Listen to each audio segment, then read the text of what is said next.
Ribuan santri Pondok Pesantren Husnul Khotimah Kuningan, Jawa Barat menggelar sholat istisqa atau sholat minta hujan.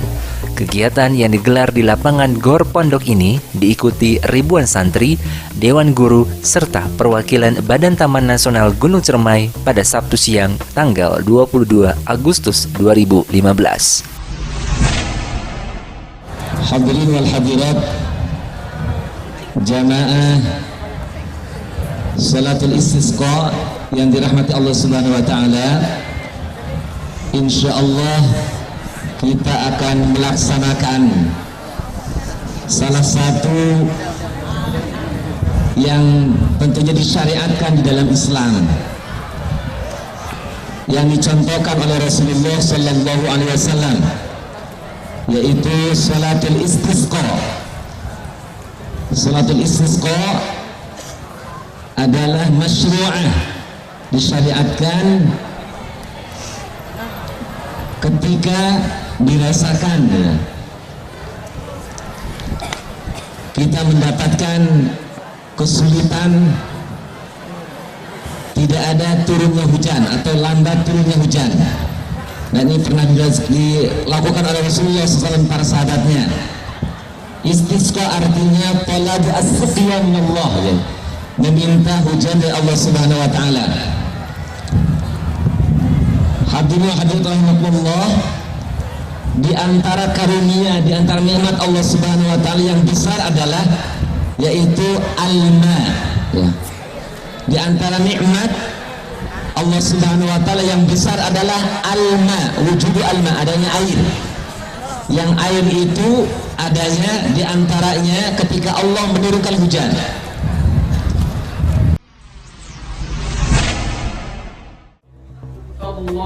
Bertindak selaku imam dan khatib Kiai Haji Miftahuddin Kamil MA, meski di bawah terik matahari dengan cucuran keringat, namun seluruh jamaah sholat nampak sangat khusyuk.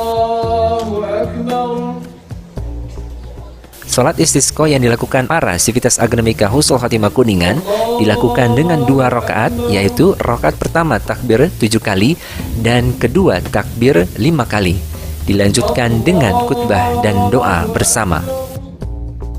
Ilaihi raji'un. Hadirin dan hadirat, para santri dan asatidzah, para kiai, pengurus yayasan. Dalam khutbahnya, Kiai Haji Miftahuddin Kamil MA mengajak para jamaah untuk melakukan introspeksi sehingga tidak terjerumus ke dalam kemaksiatan. Beliau mencontohkan gejala di sebagian kalangan remaja yang sudah mengabaikan nilai dan norma agama seperti penyimpangan seks dengan sesama jenis yang bisa mengundang azab dari Allah Subhanahu wa taala. Bahwa tempat tinggal kita yang cantik, nun jauh mata memandang terhampar kehijauan rumput dan dedaunan, tapi sekarang Ciremai sedang berduka. Keharmonian dan ketenangannya diusik dengan terjadinya kebakaran sejak 14 Agustus Jumat yang lalu. Hari ini sudah memasuki hari yang ke-10 dan api tentara Allah ini sudah melahap 1450 hektar, lebih kurang 207 lebih luas, berkali ganda dengan keluasan pondok yang kita cintai Husnul Khotimah. Boleh hadirin bayangkan 207 kali lebih luas tanah ataupun kawasan yang dibakar oleh api di Gunung Ciremai. Dan ini sudah masuk hari yang ke-10. Mulai daripada Kabupaten Majalengka dan sekarang sudah masuk ke Linggarjati. Parahnya, cuaca panas dan tiupan angin yang kencang serta lokasi yang terbakar sulit untuk dijangkau menambah maraknya api yang sudah mulai menjalar ke lereng puncak Gunung Ciremai. Hadirin dan hadirat sidang salat al-istisqa yang dimuliakan oleh Allah Subhanahu wa taala. Tentunya kita umat Nabi sallallahu alaihi wasallam yang menginginkan mendapat gelar khairukum anfa'ukum linnas. Yang kedua, kita ingin menjadi hamba Allah yang saleh. Maka kita juga ingin peduli akan lingkungan kita seharusnya berperan serta untuk memberi solusi terhadap masalah yang sedang kita hadapi bersama. Oleh itu para hadirin dan hadirat, kita hadir di lapangan ini sama-sama menundukkan wajah di hadapan Allah, menadahkan tangan untuk memohon kebesaran dan kemuliaan Allah Subhanahu wa taala. Kita lakukan salat al-istisqa, dilanjutkan dengan 2 khutbah. Tuan hadirin dan hadirat, para santri dan para asatidzah, berdasarkan catatan media massa cetak Republika, kebakaran kerap terjadi di Gunung Ciremai waktu musim kemarau. Seperti hal ini pernah terjadi kebakaran besar di pertengahan September 2006 dan juga Oktober 2006. Sidang salat istisqa yang dimuliakan oleh Allah Subhanahu wa taala tentunya dengan menggambarkan bahasa religius, kita akan mengatakan ini musibah, la yusibana illa ma kataballahu lana. Kan tetapi pastinya musibah tidak mungkin datang kecuali dia diundang oleh kita.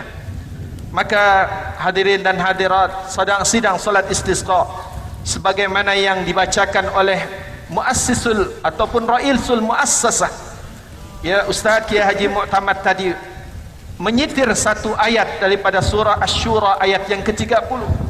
Wa ma asabakum min musibatin fabima kasabat aydikum wa ya'fu an katsir. Benar bahwa musibah tidak mungkin datang kecuali diundang. Di sini letak kesalahannya dan di sini letak permasalahan. Maka hadirin dan hadirat, ia bisa jadi disebabkan oleh banyaknya orang-orang yang enggan mengeluarkan zakat. Mungkin karena kecurangan di dalam jual beli, bermerajalelanya perzinahan dan sebagainya di kawasan Kabupaten Kuningan dan yang persekitaran. Saya secara pribadi masih terngiang-ngiang sambutan yang disampaikan oleh Wakil Bupati pada acara wisuda angkatan ke-18 baru-baru ini. Kata beliau, tahun 2013 yang mengidap penyakit suka lawan jenis di Majalengka itu cuma baru 900 orang. Tapi setahun kemudian 2014 sudah menjadi 3.000 orang. Kenaikannya 350%. Dan ini terjadi bukan di London, ini terjadi bukan di Amerika, di Chicago, New York dan sebagainya, tapi ini terjadi di Majalengka, di kampung sebelah. Bapak-bapak dan ibu-ibu, hadirin dan hadirat, santri dan asatidzah, bahkan atau bukankah ini merupakan dosa yang sangat besar, dosa yang pernah Allah bagi hukuman yang begitu berat terhadap kaumnya Nabi Lut, yang bisa mendatangkan azab dari Allah Subhanahu wa taala. Bahkan saya baru cek tadi di internet dunia maya, rupanya sudah ada komunitas gay Kuningan. Astaghfirullahaladzim. Na'udzubillah thumma na'udzubillah. Astaghfirullahaladzim. Astaghfirullahaladzim. Dari sumber yang terpercaya yang saya dapati, hadirin dan hadirat yang dimuliakan oleh Allah, tanpa menyebut sumbernya, boleh tanyakan di luar khutbah ini. Ternyata di Jalaksana ditemukan siswi kelas 3 SMP hamil luar nikah. Ini di Jalaksana, sekali lagi ini bukan di Hokkaido, Tokyo dan sebagainya. Ini terjadi di kecamatan kita, dan ini satu tamparan keras terutama bagi kita para dai dan daiyah. Hadirin dan hadirat, kita lihat menurut Bapak Asep Susan Sonjaya, Kepala Pengelola Program Komisi Penyalahgunaan HIV dan AIDS Kabupaten Kuningan, mulai dari tahun 2004 sampai sekarang yang meninggal karena korban HIV dan AIDS di Kabupaten Kuningan itu 190 orang. Bukan 1 dan 2, 190 orang mati. Kenapa? Terserang AIDS. Dan AIDS ini mengakibatkan sistem kekebalan tubuh kita drop habis. Maka penyakit apapun mudah bersarang di dalam diri orang yang terkena penyakit AIDS. Dan kita tahu apa penyebabnya. Hubungan luar nikah, seks bebas, pergaulan bebas dan sebagainya. Tempo 10 Januari 2014, pelanggan pekerja seks komersial di Kabupaten Kuningan ternyata ada sekitar 12.000 orang, dan sudah tergolong sebagai high risk man, lelaki beresiko tinggi yang bisa menularkan penyakit kelamin termasuk HIV dan AIDS. PSK yang kepanjangannya pekerja seks komersial di Kabupaten Kuningan sudah mencapai bilangan 700 orang. Ini menurut Tempo 10 Januari 2014. Hadirin dan hadirat yang dimuliakan oleh Allah Subhanahu wa taala. Oleh dari itu, kita sekali lagi diberi kesempatan untuk menyaksikan kemahabesaran Allah Subhanahu wa taala. Tidak ada siapa yang mampu menurunkan hujan melainkan Allah Subhanahu wa taala. Maka kalau sudah gejala sosial yang tidak baik bermerajalela di sebuah kawasan, kampung, negeri, desa, negara, apa yang akan disebutkan oleh Allah Subhanahu wa taala? Wattaqu fitnatan la tusibanna alladhina zalamu minkum khassah. Takutilah oleh kamu, kata Allah, fitnah yang ketika ia dikirim oleh Allah bukan hanya orang-orang yang jahat yang kena, akan tetapi orang yang baik juga terkena. Kita masih ingat, masih segar dalam ingatan kita yang menjadi korban atas gempa tsunami Aceh 2004 itu 280.000 nyawa ataupun mayat. Lalu yang terkena gempa Padang 2009 1117 nyawa. Bukan hanya yang melakukan kegiatan maksiat, tapi di situ ada ustaz, di situ ada kiai, di situ ada orang soleh. Kenapa? Wattaqu fitnatan la tusibannal ladzina zalamu minkum khassah. Maka hadirin dan hadirat para santri sekalian, sama-sama kita menundukkan hati, menundukkan kepala kita untuk menengadahkan doa pada Allah Subhanahu wa taala. Konsepnya sudah ada di dalam surah Nuh. Konsepnya sudah ada di dalam Al-Qur'an. Di antaranya Allah berfirman, "Faqultu astaghfiru rabbakum innahu kana ghaffara yursilis samaa'a 'alaikum midrara wa yumdidkum bi amwalin wa banina wa yaj'al lakum jannatin wa yaj'al lakum anhara." Ya Allah, mudah-mudahan di siang hari yang berbahagia ini, bimbinglah kami ya Allah. Wa barik ala sayyidina Muhammad wa ala ali sayyidina Muhammad kama barakta ala sayyidina Ibrahim wa ala ali sayyidina Ibrahim fil alamin innaka Hamidum Majid. Allahumma salli ala sayyidina Muhammad. Allahumma inna nas'aluka ونتوسل إليك بأسمائك الحسنى وصفاتك العظمى أن تستجيب دعاءنا يا الله، أن تستجيب دعاءنا يا الله. أغثنا أغثنا يا الله، أغثنا، أمطر علينا من السماء، أمطر علينا من السماء يا الله، أمطر علينا من السماء. اللهم إنا نسألك موجبات رحمتك وعزائم مغفرتك والعزم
والحمد لله رب العالمين.